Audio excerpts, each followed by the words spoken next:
26 April 2026 பாஸ்கா 4ஆம் வார ஞாயிற்றுக்கிழமை. முதல் வாசகம் திருத்தூதர் பணிகள் நூலிலிருந்து வாசகம். பெந்தகோஸ்து என்னும் நாள் வந்தபோது பேதுரு 11 சேர்ந்து எழுந்து நின்று உரத்த குரலில் அவர்களிடம் பின்வருமாறு கூறினார். நீங்கள் சிலுவையில் அறைந்த இந்த இயேசுவை கடவுளும் ஆண்டவரும் மெஸ்ஸியாவாக்கினார் என்பதை இஸ்ரேல் மக்களாகிய நீங்கள் அனைவரும் உறுதியாக அறிந்து கொள்ளுங்கள். அவர்கள் இதை கேட்டு உள்ளம் குத்தப்பட்டவர்களாய் பேதுருவையும் மற்ற திருத்தூதர்களையும் பார்த்து, சகோதரரே, நாங்கள் என்ன செய்ய வேண்டும் என்று கேட்டார்கள். அதற்கு பேதுரு அவர்களிடம், நீங்கள் மனம் மாறுங்கள், உங்கள் பாவங்களிலிருந்து மன்னிப்பு பெறுவதற்காக ஒவ்வொருவரும் இயேசு கிறிஸ்துவின் பெயரால் திருமுழுக்கு பெறுங்கள். அப்பொழுது தூய ஆவியை கொடையாக பெறுவீர்கள். ஏனெனில் இந்த அப்பொழுது தூய ஆவியை கொடையாக பெறுவீர்கள். ஏனென்றால் இந்த வாக்குறுதியானது உங்களுக்கும் உங்களது பிள்ளைகளுக்கும் தொலையிலுள்ள யாவருக்கும் ஆண்டவராகிய கடவுள் தம்மிடம் அழைக்கும் அனைவருக்கும் உரியது என்றார். மேலும் அவர் வேறு பல சான்றுகளை எடுத்து கூறி, நெறிக்கெட்ட இந்த தலைமுறையிலிருந்து உங்களை காப்பாற்றிக் கொள்ளுங்கள் என்று அறிவுறுத்தினார். அவருடைய வார்த்தைகளை ஏற்றுக்கொண்டவர்கள் திருமுழுக்கு பெற்றார்கள். அன்று ஏறக்குறைய 3000 பேர் அவர்களோடு சேர்க்கப்பட்டனர். ஆண்டவரின் அருள்வாக்கு. இறைவா உமக்கு நன்றி. பதிலுரை பாடல். பல்லவி. ஆண்டவரே என் நாயர், எனக்கேதும் குறையில்லை. ஆண்டவரே என் நாயர், எனக்கேதும் குறையில்லை. பசும்புல் வெளி மீது என்னை அவர் இளைப்பார செய்வார். அமைதியான நீர்நிலைக்கு என்னை அழைத்து செல்வார். அவர் எனக்கு புத்துயிர் அளிப்பார். தம் பெயருக்கேற்ப என நீதி வழி நடத்திடுவார். மேலும் சாவின் இருள்தோள் பள்ளத்தாக்கில் நான் நடக்க நேர்ந்தாலும் நீர் என்னோடு இருப்பதால் எத்தீங்கிற்கும் அஞ்சுடேன். உம் கோலும் நெடுங்கழையும் என்னை தேற்றும். என்னுடைய எதிரிகளின் கண் முன்னே எனக்கு ஒரு விருந்தினை ஏற்பாடு செய்கின்றீர். என் தலையில் நறுமண தைலம் பூசுகின்றீர். எனது பாத்திரம் நிரம்பி வழிகிறது. உண்மையாகவே என் வாழ்நாளெல்லாம் அருள் நலமும் பேரன்பும் என்னை புடை சூழ்ந்து வரும். நானும் ஆண்டவரின் இல்லத்தில் நெடுநாள் வாழ்ந்திருப்பேன். பல்லவி.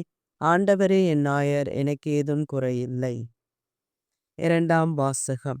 திருத்தூதர் பேதுரு எழுதிய முதல் திருமுகத்திலிருந்து வாசகம்.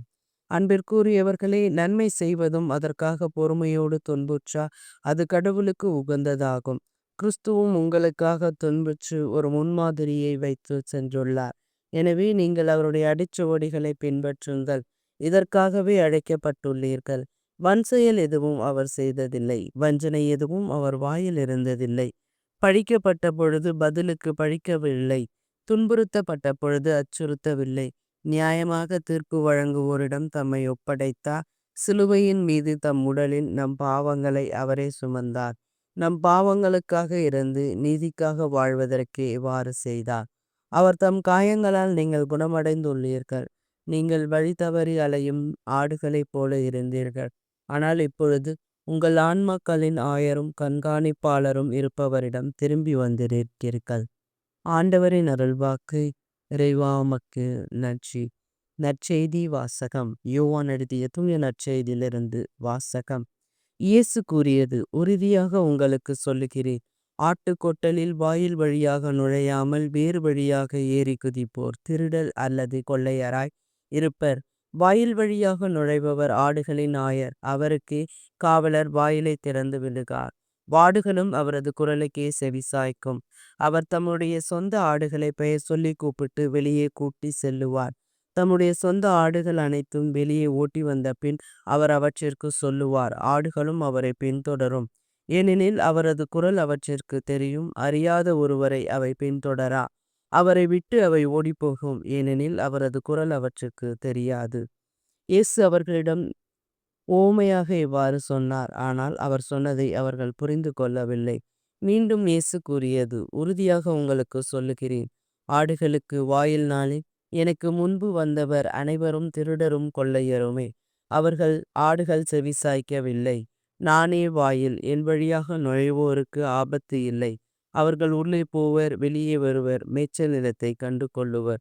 திருடுவதற்கும் கொல்லுவதற்கும் அழிப்பதற்கும் அன்றி திருடர் வேறு எதற்கும் வருவது இல்லை. ஆனால் நான் ஆடுகள் வாழ்வை பெறும் பொருட்டு, அதுவும் நிறைவாக பெறும் பொருட்டு வந்துள்ளேன். ஆண்டவரின் அருள்வாக்கு. கிறிஸ்துவே உமக்கு புகழ்.